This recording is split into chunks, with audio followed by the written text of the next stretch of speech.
Rafah پر اسرائیلی حملوں کے جواب میں حماس کے جنگجوؤں کی جوابی کارروائیاں بھی جاری۔ رفح میں اسرائیلی فوج کے مزید 3 فوجی ایک بم دھماکے میں مارے گئے، جس کے بعد حماس کے ساتھ لڑائی میں ہلاک ہونے والے اسرائیلی فوجیوں کی تعداد 290 ہو گئی۔ عالمی خبر رساں ادارے کے مطابق اسرائیلی فوجیوں کی ایک چھاپہ مار ٹیم حماس کے جان بازوں کو پکڑنے کے لیے ایک عمارت کے اندر داخل ہوئی اور اسی وقت زوردار دھماکہ ہو گیا۔ اسرائیلی فوج نے تصدیق کی ہے کہ اس کے 3 فوجی حماس کے ٹریپ دھماکے کا شکار ہو کر بم دھماکے میں ہلاک ہو گئے، جبکہ دیگر 3 زخمی ہو گئے، جن میں سے 2 کی حالت تشویشناک بتائی جا رہی ہے۔ ہلاک ہونے والے اسرائیلی فوجیوں کی شناخت 20 سالہ امیر گلیلوف، 21 سالہ اوری بار اور 21 سالہ آئیڈو ایپل کے نام سے ہوئی ہے اور تینوں اسٹاف سرجنٹس تھے۔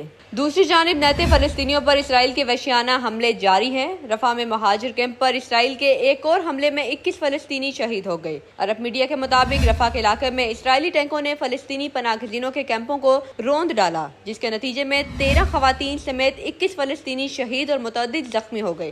اسرائیلی جارحیت کے باعث بے گھر ہو کر کیمپوں میں رہنے والوں پر اسرائیل کا یہ دوسرا حملہ ہے۔ رپورٹس کے مطابق اسرائیلی فوج نے رفح کے علاقے المساوی کو محفوظ قرار دیا تھا اور فلسطینیوں کو وہاں منتقل ہونے کو کہا تھا۔ رفح میں اسپتال نہ ہونے کے باعث میتوں اور زخمیوں کو فیلڈ ہسپتال منتقل کیا گیا۔ 2 روز قبل بھی اسرائیلی فوج نے رفح میں پناہ گزین کیمپ پر بمباری کی تھی، جس میں 75 سے زائد فلسطینی زندہ جل کر شہید اور درجنوں جھلس کر زخمی ہو گئے۔ امریکی نشریاتی ادارے CNN کی رپورٹ میں دعویٰ کیا گیا ہے کہ رفح کی خیمہ بستی پر اسرائیل کے مہلک حملے میں استعمال ہونے والا گولہ بارود امریکی ساختہ تھا۔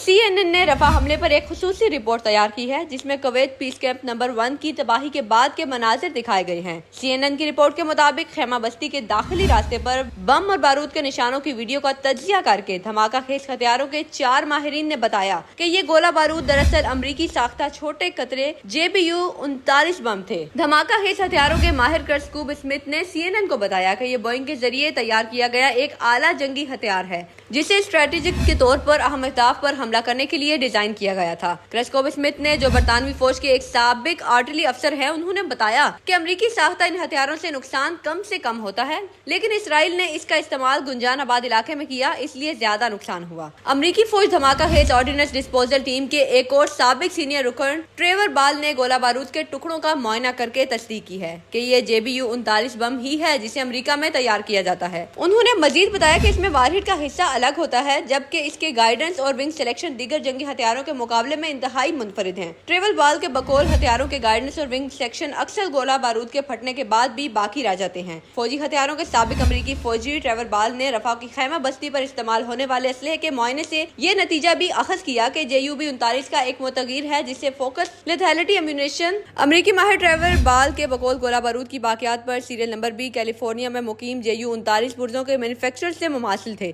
جس سے یہ بات درست ثابت ہو جاتی ہے کہ بم امریکہ میں بنائے گئے تھے۔